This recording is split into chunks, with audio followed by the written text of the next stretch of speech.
Hello and welcome to Consider This. Today we're going to talk about fruit. Consider this. Sin isn't an action. Sin is a condition of the heart. We were all born into sin because of Adam, before we ever made a single action. And because of that condition, we naturally produce the fruit of sin. Our actions, our choices, our decisions, all flowing from our heart's condition. We are reborn sinless because of Jesus. We are born again into a new condition, a new nature, a new heart, a new root. And now we begin to produce fruits of righteousness. As our minds are renewed by truth, we begin to produce righteous fruit 10 times, 100 times what was planted. Because fruit follows the nature. Fruit follows the root. Jesus said a good tree cannot bring forth evil fruit, and an evil tree cannot bring forth good fruit.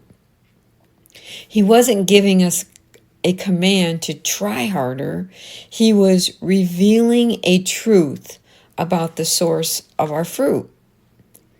A tree doesn't grunt and groan to produce fruit. The fruit is simply the outward expression of the inward nature, the seed that was planted. And Jesus tells us the same thing in the parable of the sower.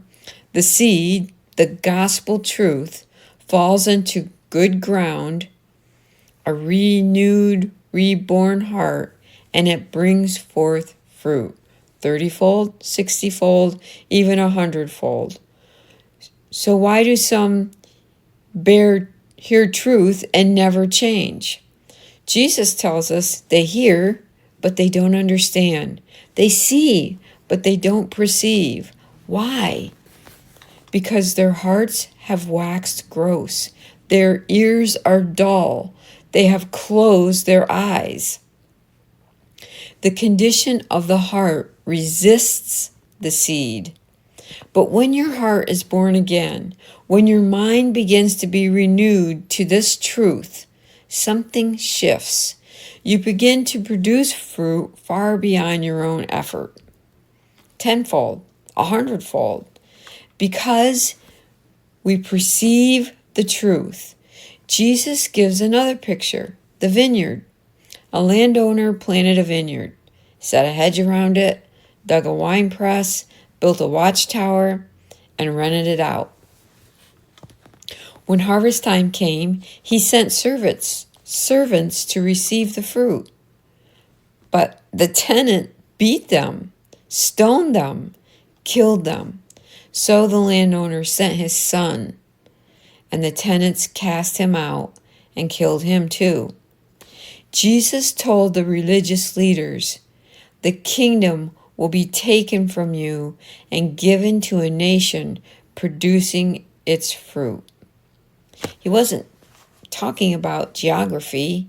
He wasn't talking about he was talking about a people, those who receive the seed, those whose hearts are good soil, those who understand, those who perceive, those who bear the fruit of a new root. The kingdom belongs to the people who bring forth fruit, fruit of righteousness, fruit of the Spirit, fruit that comes not by effort, but by identity. Because the gospel isn't about behavior reform. It's about heart transformation, new seed, new soil, new life, new fruit. And as our minds are renewed, the fruit multiplies 30, 60, 100-fold, because the root is Jesus. Consider this. Fruit always reveals the root. So what fruit is growing in you? If it isn't what you would like, you do not need to condemn yourself. You do not need to try harder. You need to receive the truth of who you are and let it renew your mind. Know that if the condition of your heart is new, you will produce fruit, righteous fruit, 100-fold.